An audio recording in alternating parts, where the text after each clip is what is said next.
I like to tell this story because it shows me to be a lousy husband. That's why I love to tell this. Me feeling poto. And that is why it's good to share. It was the 80s. 1986. I had been married for 3 years. I traveled to Kumasi on trek, and I spent a week in Kumasi. I returned on Sunday afternoon. And the reason why I made a journey back on Sunday afternoon is because there was a youth drama troupe that I led called J Theatre, and they met Sunday afternoons at 3, and I wanted to be there. I needed to be there. Unfortunately, I got to town quite late.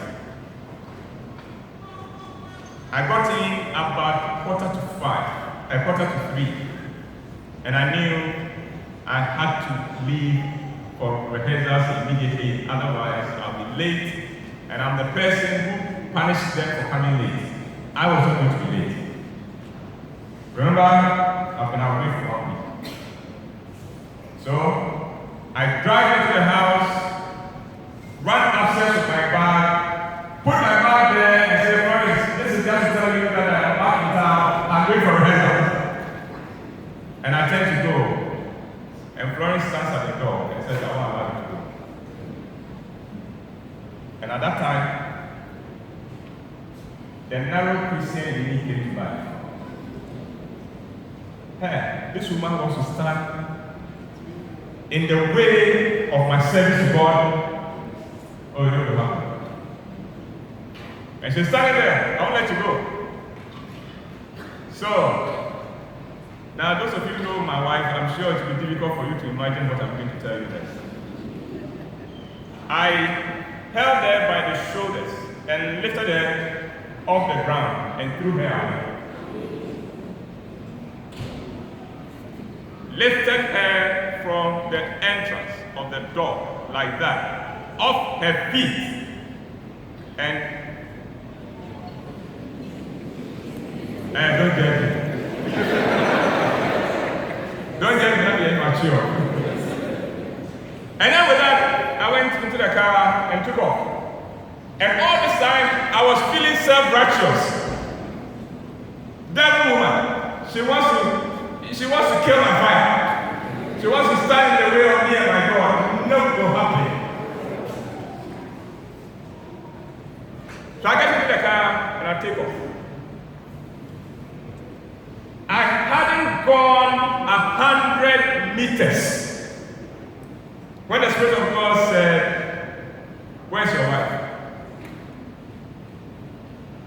And I said, Lord, she's there. You will not believe what that woman has tried to do. She's tried to stop me from going to serve you.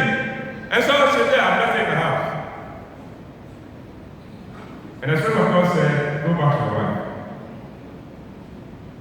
And I said, Lord, you don't understand. I'm already late for rehearsals. I've got to set a good example for your children. I can't go back to her. When I come back, I'll deal with it. The Spirit of God said again, go back to your wife. I said, Lord, not now. Then the Spirit of God said, where are you going? I said, I'm going to serve you. It's okay. If you are going to serve me, and it is for me that you are making this trip, then I am saying, turn back and go to your wife. Was that for I did a U-turn. Went back home. Of course, when I went, Florence was devastated. It's the first time she had seen me react to her that way. She was totally devastated and she was crying her eyes out. I went to sit for her, apologized, and then one thing led to the other, and led to the other, and they are not seeing it, you know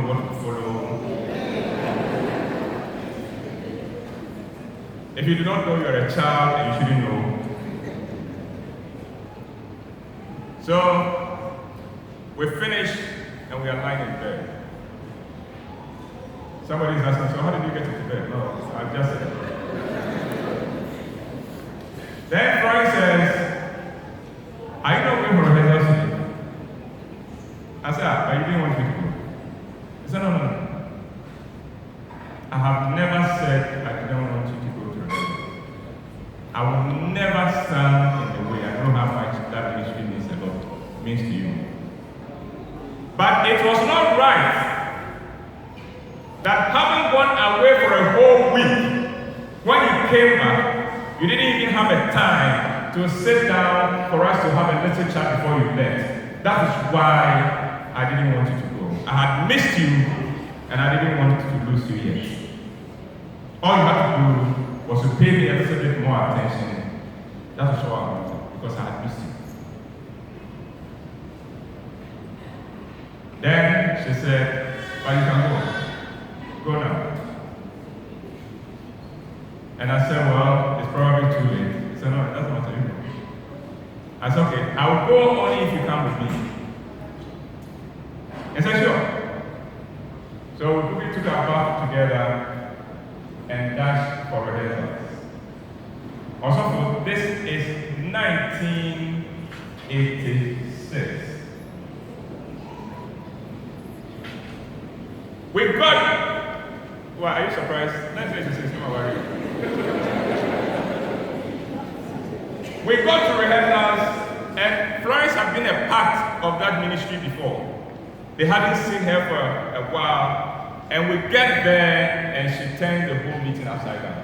Everybody was running to her. Everybody wanted to share something with her, share their issues with her, because she had been the mama of the ministry for a long time, and they hadn't seen her for a long time, and they were all over her and things like that. 1986. I still meet people today who refer to that day. I still meet people today who tell me my life turned around that day.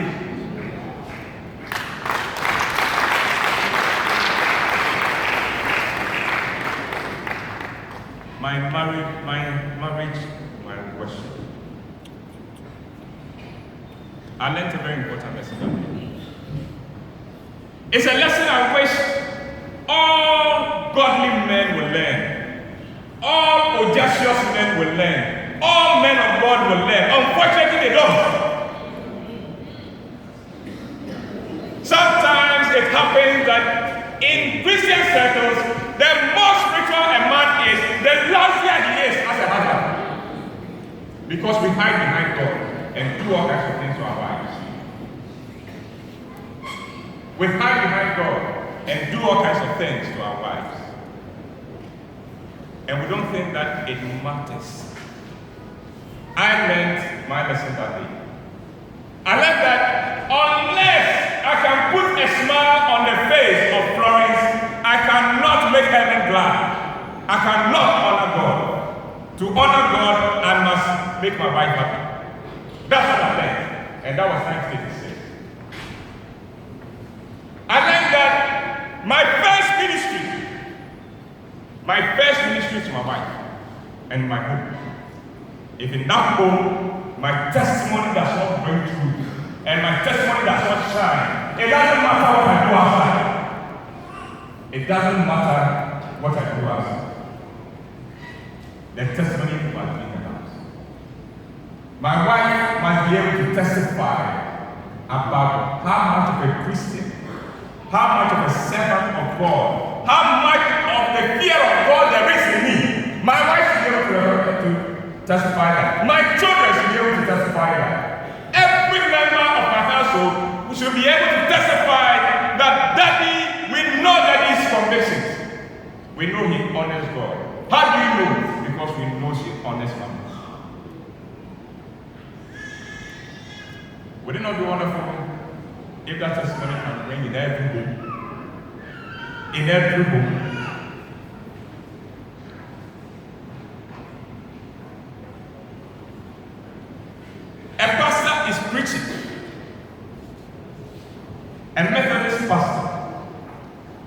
His wife is standing at the door. And as people come in, she asks them, now you cry, why are you wasting your time? You are going to listen to that useless man. His wife.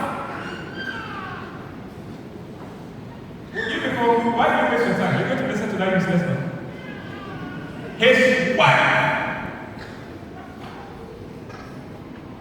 I have said that if you want to know how good a preacher is, watch his wife as the man of God preaches. Look at the woman's face. And not just the man of God. Mama, I'm sorry. Not just the man of God. I know he's a wonderful man. He's a wonderful man. You can always tell him. Not just whenever any of the elders are preaching, any of the deacons are preaching, position yourself where you can look at your wife's face.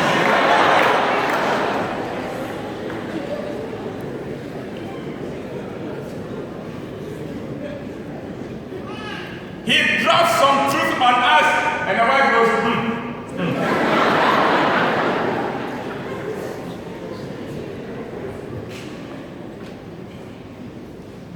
We have made the worship of God mysterious. We've made it more sophisticated and complicated than it is. But it is very simple. You are married, honor God in your heart. Both men and women. When I was talking about the men of God, the women were so happy. But there are women who we admire in church. When you live with them, you can't God every day. Because who they are here is very different from who they are at home. Because you don't understand that unless you honor that man God blessed you with, your prayers are useless. And that's what Peter says. It's useless. So there are people here, oh, you admire them, they dress very well. They sing very well, they dance very well. There's always this shining look on their face. It is for church.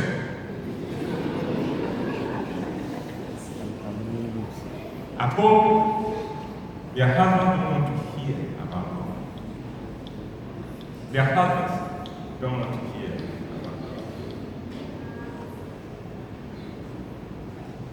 Ephesians chapter 5. When you pick it from verse 21 to the end of the chapter, God gives us some deep insights into marriage. I know that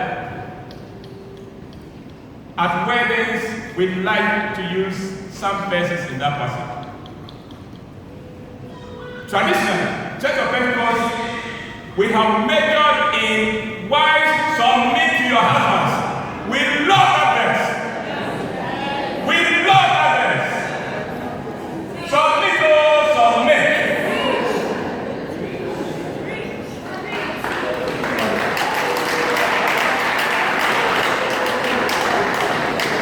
We have forgotten.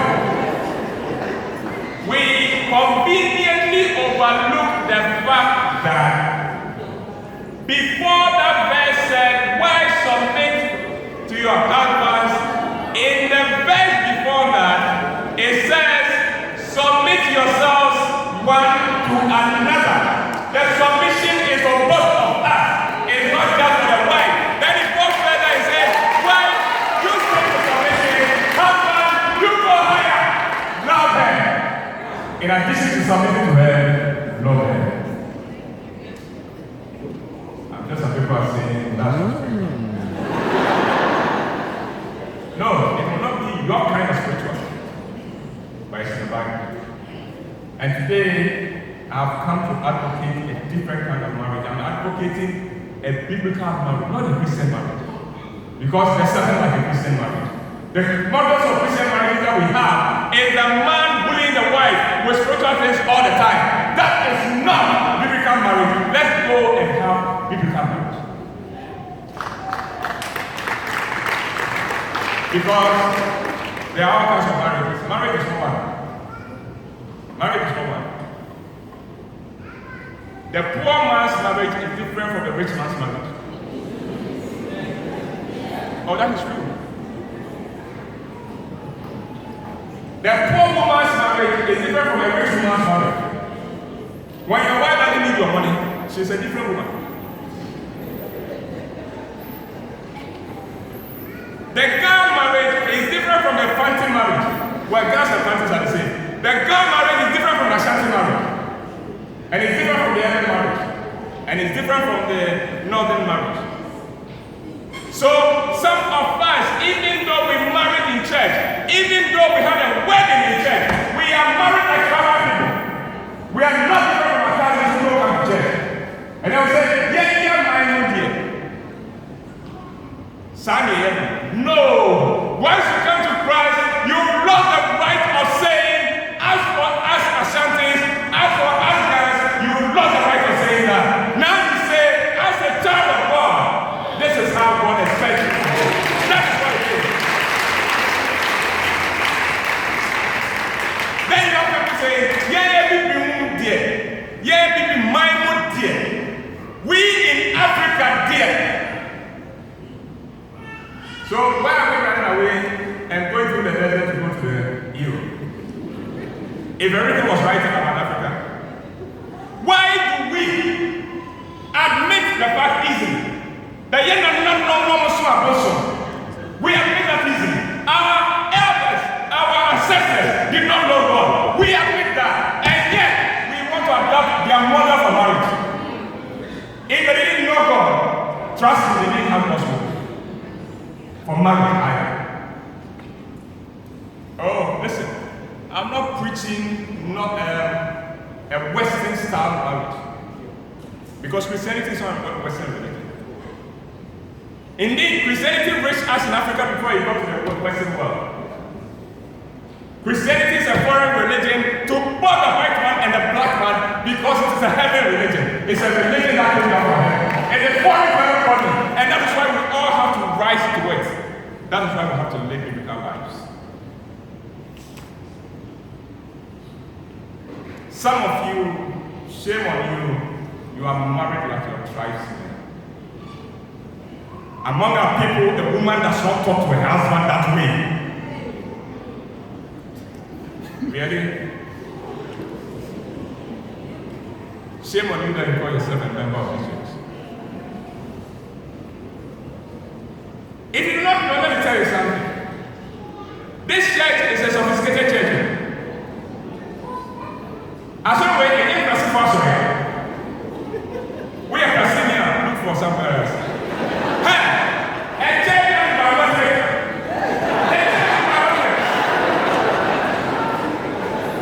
No! We are classic here. Don't come here. It's a sophisticated church. It's a sophisticated church. If you are here, you are either rich or you are going to be rich. That's what you are.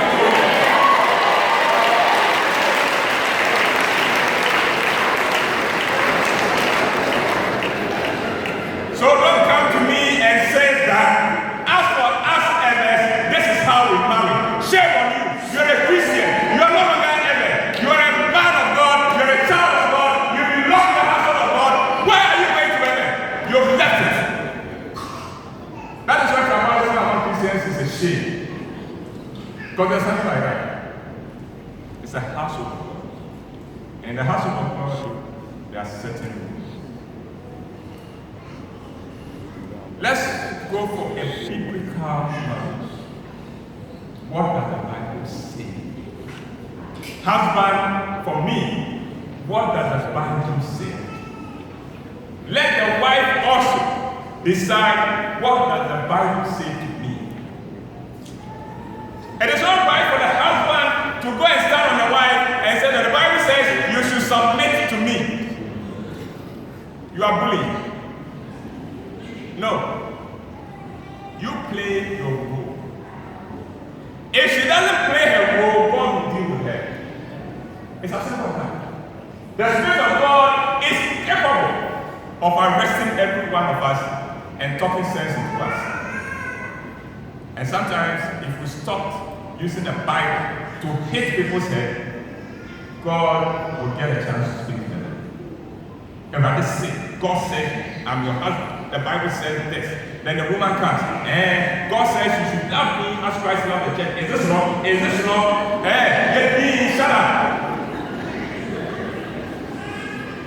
Is this love? What's up from? There is an aspect of marriage that we don't consider very well. And it is this.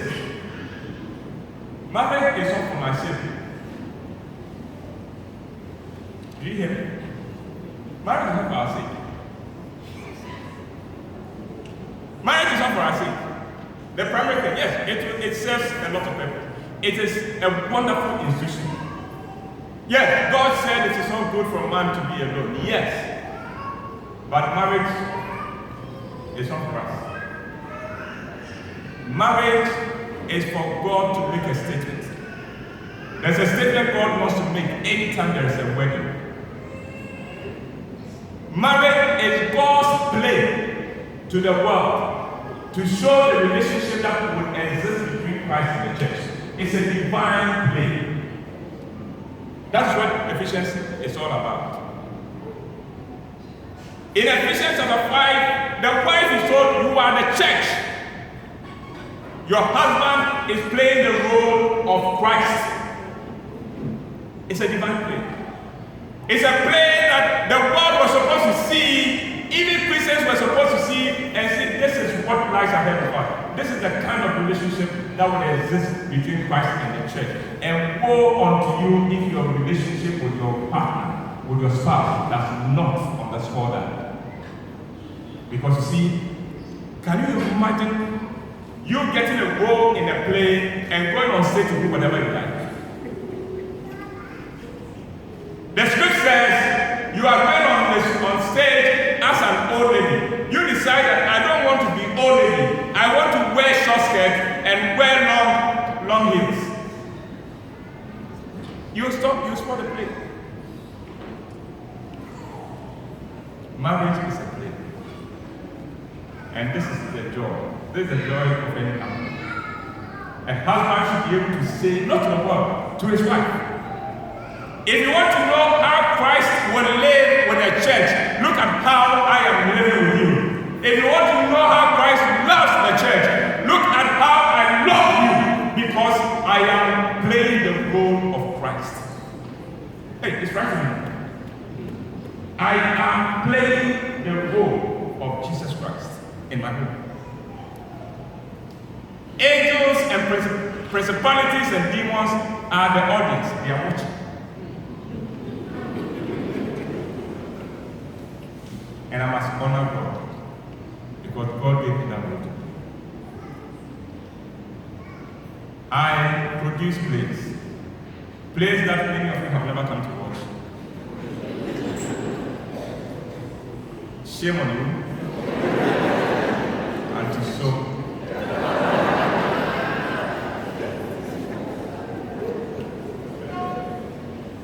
And I assign roles to people.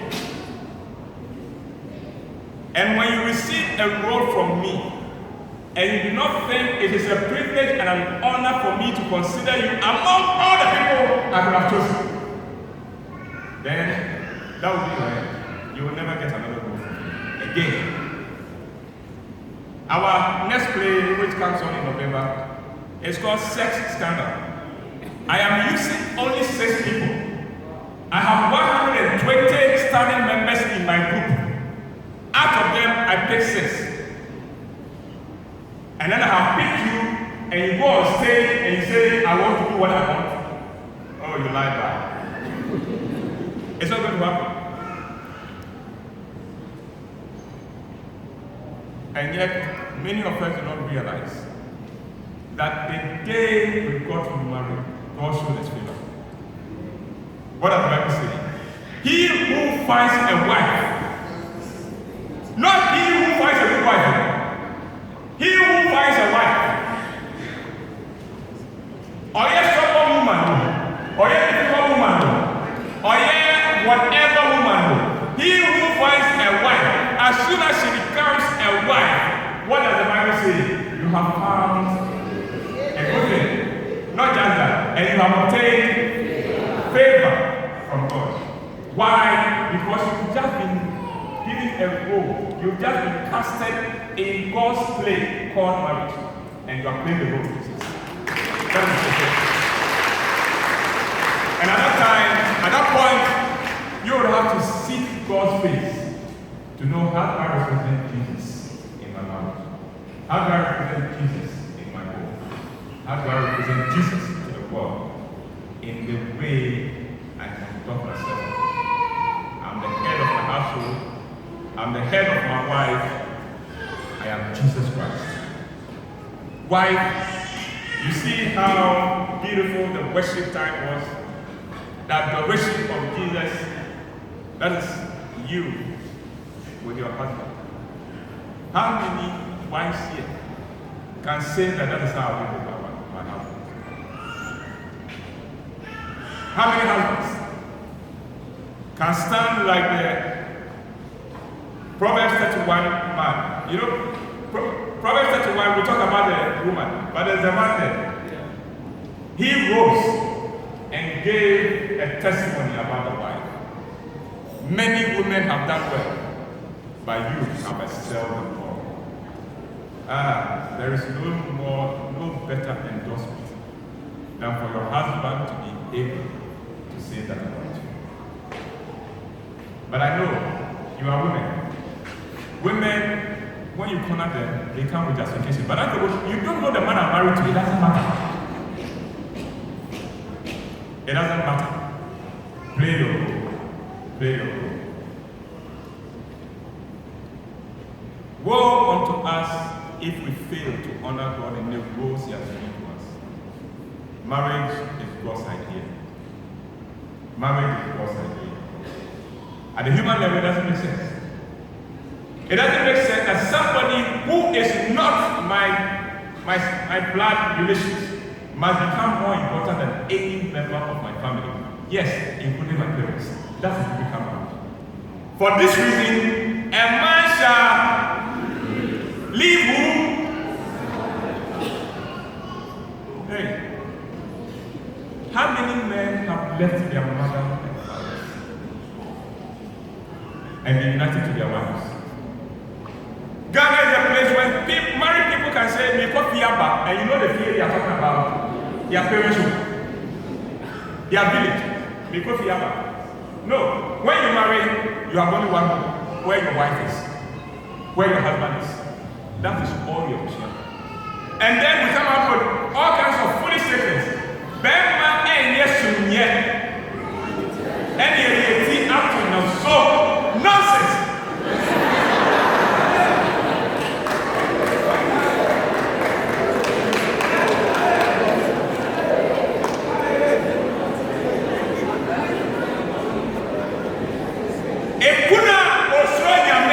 Or your sumia, or your Bible, or your shirt. The husband who fears God, who honors God, is better than a pillow. He's a banner. He's a covering. Why? Because he's standing in the position of Jesus Christ. You know, we've got to understand a few things in that. Because if we don't understand it, we make a lot of mistakes. And the first thing we need to understand in Ghana, if you're a Christian, is this. The spirit that runs Ghana, and there's a spirit that runs Ghana. That's the spirit that takes the sense out of the mind of all our leaders when they get into power. They want to say. There's a spirit that runs Ghana. Oh, it's true. When politicians leave power, oh, they become wise. They know all the answers to the problems. When you give power. But when you're in power,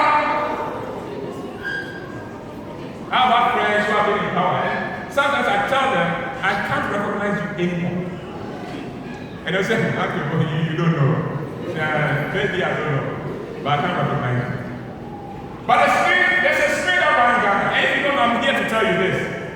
That spirit that runs Ghana hates marriages. Ghana hates good marriages. if you look at the fact that everybody is pushing you, you think Ghanaians are not married. They don't. The Ghanaian spirit does not love marriage, does not want to see a marriage succeed. But it wants to see misery. It wants to see pain. That's the spirit of Ghana. The spirit of Ghana enjoys pain. That is why if you deal with a Ghanaian, you make life difficult for you. That's why everything about us is painful. Ghana is a place where if the sponge we used to bath will not scrape your skin and help you, it's not a good sponge. It's not a good sponge. No, it's not a good sponge.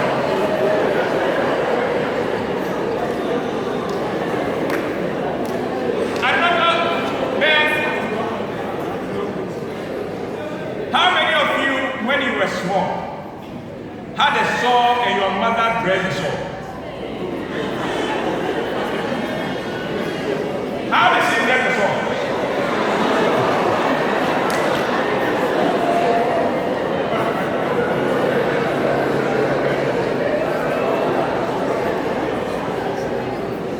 No, Ghana, if it is not difficult, we are not interested. We must make it difficult. Look at schooling in Ghana. When you go to university in Ghana, you sweat. You sweat. Why? Because the lecturers are Ghanaians and they must make it difficult for you. In the Ghanaian spirit, there's a spirit of Ghana. And Christians must be aware. And that spirit, one of the things that spirit hates is good marriage. Oh, they will push you to get married. And the reason why they are putting pressure on you to get married is because they know if you rush into marriage, you will make the wrong choice and then you will have trouble in your marriage. And that's why they are pushing you. All the ladies who are not married, that's why they are pushing you. They want you to be miserable. And you should be able to look at those foolish women's face and say, Auntie, I refuse to be miserable. So I'm not going to yield to your pressure. When I'm ready, and when God is ready, I'll marry.